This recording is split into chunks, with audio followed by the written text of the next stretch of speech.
My people, please mind your utterances. What you say when you are angry can be used against you. You know how they're about to arrest somebody and they say anything you say right after now will be used against you in the court of law. The same way anything you say when you are angry, when the temperatures are rising, anything you say at that moment can be used against you. The same thing has happened to Fubara, my people. Just a week ago, he made, he addressed River State citizens where he said that, River State people protect their own property. River State people, will protect their property with everything they have. And that he also said that when it's the right time, I will tell them what to do. The Accountant General of a Federation yesterday, used this statement that Fubara has made and said that, that was Fubara giving the River State militant a go-ahead to destroy properties and do whatever they like. Is Fubara not in trouble like this just because of an utterance that has been made by him? He is now being faulted as the person, who gave them the go-ahead to start destroying properties. He's now being fingered as the person who told them to go ahead and destroy government's properties. You all, before we delve right into the details of today's news, if this is your first time here or you have not subscribed to this channel, kindly click on the subscribe button down below. Also, give this video a massive thumbs up. Leave your opinions in the comments section. Give this video a massive thumbs up. Click on the like button, guys. It's very important because that way YouTube will be able to recommend this video to other YouTube viewers all around the world. Without further ado, let's delve right into the details of today's news. The federal government yesterday placed the blame for the declaration of a state of emergency firmly on the doorsteps of suspended Rivers State Governor Siminalayi Fubara. Attorney General of a Federation and Minister of Justice Lateef Fagbemi accused Fubara of fueling the destruction of oil pipelines by suspected militants. He said the governor not only failed to stop the assailants, but he indirectly encouraged them. There was what I would call telegraphing of a militant by the governor, Fagbemi said. He initially suggested that he would beckon on them to let them know when it was time to act. Even if we assume that was just rhetoric, did he come out to disown them when they took action? The answer is no. And barely a week after, we saw the vandalization of oil pipelines, Fagbemi said. During this broadcast on Tuesday night, citing security reports, President Bola Ahmed Tinubu said Fubara did not take any action to curtail those involved in the vandalization of pipelines. The AGF spoke with reporters at the State House in Abuja 24 hours after President Tinubu declared a state of emergency in Rivers and suspended the governor, his deputy, and the House of Assembly for an initial 6 months. But Fubara yesterday pleaded his innocence. President Tinubu appointed retired Vice Admiral Ibok Ete Ibas, a former Chief of Naval Staff, as the state's sole administrator to restore stability. Ibas was sworn in by the president yesterday. The National Assembly is expected to approve the declaration of emergency today. The emergency declaration followed Tuesday's explosion at the critical Trans-Niger pipeline around Bodo-Gokana local government area in Ogoniland. Another explosion also occurred at a pipeline manifold in the Onkwariwa axis of the Ogba Egbema Ondoni local government.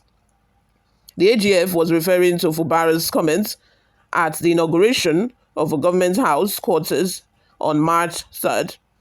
The governor had said people should know that because no matter how we have been fooled in this state, it has gotten to a point where the state has decided to take their destiny in their hands. In as much as I don't subscribe to violence, when the time comes for us to take a decision, I will lead the cause for that decision. Let me say it again. I am not scared of anything. The worst that will happen is for me to leave the office. It is not that I am leaving the earth. Is it going to stop me from existing? So I am not bothered about that. But the right thing must be done and said when the opportunity is given to us. Let me thank everyone, especially our youth. Be strong. Don't be perturbed. I assure you that at the right time, you will get instructions. Hey, God. He actually did say this, and this is like a direct, giving out instruction to the youth. At the right time, I will give you instructions. So did you then give them instruction for them to go ahead to bomb pipelines when they did? That's the question. Fagbemi stressed the importance of oil infrastructure to the economy, warning that anyone involved in its destruction is not just an enemy of rivers, but of a country. He defended the emergency declaration, saying it was necessary to prevent a total collapse of governance in the oil-rich states. He noted that the president had exhausted all diplomatic efforts before taking the extraordinary step of protecting lives and critical infrastructure. I think the president has acted timelessly. He has given an opportunity to all the parties involved to make amends. Before then, he assembled them, trying to mediate, Fagbemi said. The Supreme Court, that's the highest court in the land, made a categorical pronouncement. It concluded that he was acting like a despot and that, as the situation is in Rivers State, there is no governance. These are very serious and very weighty allegations that only an irresponsible head of state or leader will ignore. The president took a very bold decision. People were living in fear, and some were losing their lives. This is an extraordinary situation that required decisive action, Fagbemi added. The AGF dismissed claims that President Tinubu's intervention was hasty, insisting that the escalating crisis left the president with no choice. On whether the Rivers situation warranted a state of emergency, he said, since 2023, I think towards the end of 2023, things have not been going on well to the extent that the governor took the law into his hands and demolished the House of Assembly complex. Since that happened, things have not been the same at all. In a community of 32, you expect that at least 15 or 16 will be there to do the job. The governor constituted 3 or 4 of the members into the House of Assembly and gave them preferential treatment, moved them to the government house to be performing legislative functions. This situation got to the court. There were about 10, 15, 16 cases, and at the end of the day, the Supreme Court came out and made very profound findings of breaches of constitution, made mainly against the governor. You see, you rise or fall on the basis of what you took to court and what decision of a court is on it. The court came to the decision that the governor had long anticipated wrongly that he might be impeached, and because of that, he knew that the House of Assembly was a critical structure or organ to do that, so he brought down the House of Assembly. 14 months after that, there was no effort to rebuild the House of Assembly. The government stands on the tripod, the executive, the legislature, and the judiciary. You have made the functioning of government impossible. If there was no government in Rivers, what else are we looking for? I am so sorry for bringing in this issue in the Bible.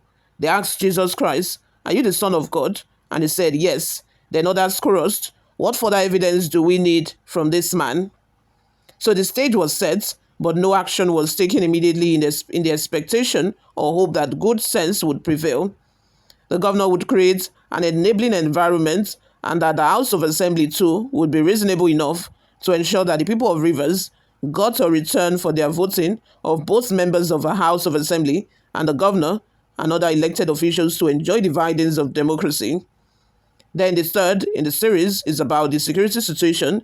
If he, the president, had waited maybe a day or longer, only God knows what would have followed. As a result of that, he came out to say, I am not only the head of state, I am commander-in-chief of armed forces. He declared a state of emergency, he stated. Fagbemi pointed out that the declaration ultimately prevented Fubara from being completely removed from office. So the other one is about compromise and replacement. It appears so. Don't forget, there was a notice of impeachment from the House of Assembly. If that impeachment had been allowed to take its full course, then the governor would have lost entirely and completely. So in a way, if you say it's a compromise, I will agree that instead of allowing the impeachment process to continue, which in the end would have seen both the governor and the deputy governor out of office and be out for the rest of a 4-year term. So if normalcy returns, some other things may come in. But for now, well, maybe it's a compromise. I will agree, Fagbemi affirmed.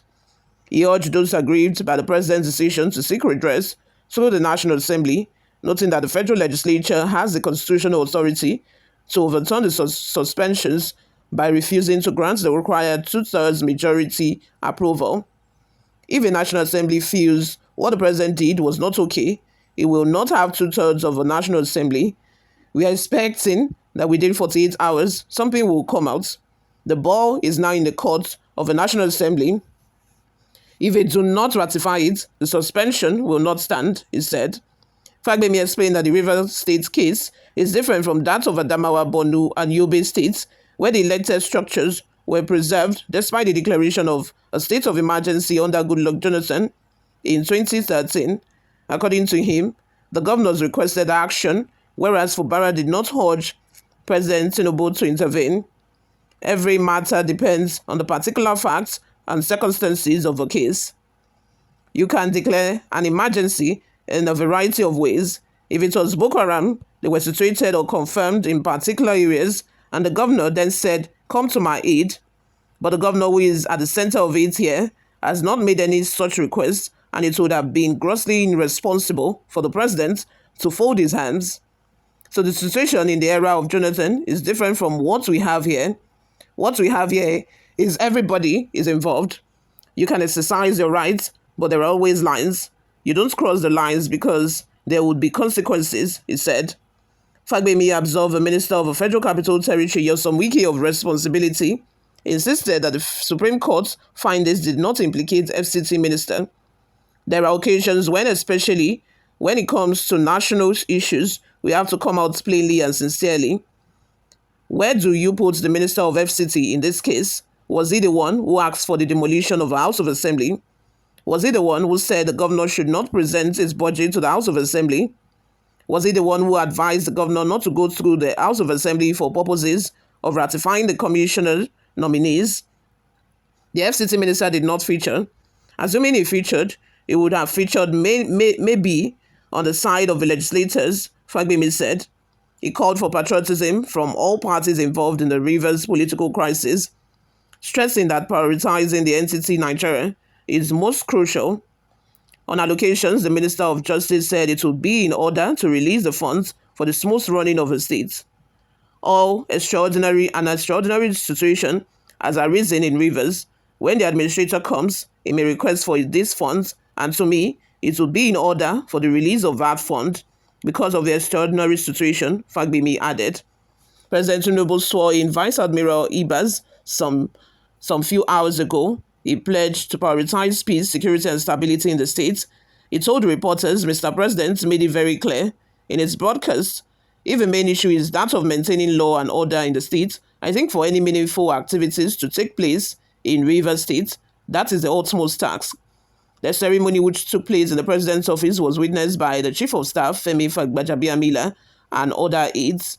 Minister of State for Defense, Bello Matawali, said the emergency declaration was imperative. In a statement by Iyogun Sunday, his Director of Information and Public Relations, Matawali said the military was on high alert to safeguard government infrastructure and ensure the security of residents. The minister expressed concern over reports of vandalism and threat from militants, underscoring the need for unified efforts to restore peace and security. You all, let's have your thoughts and opinions in the comment section. Thank you very much for always listening and watching. I will see you all in my next video. Bye for now.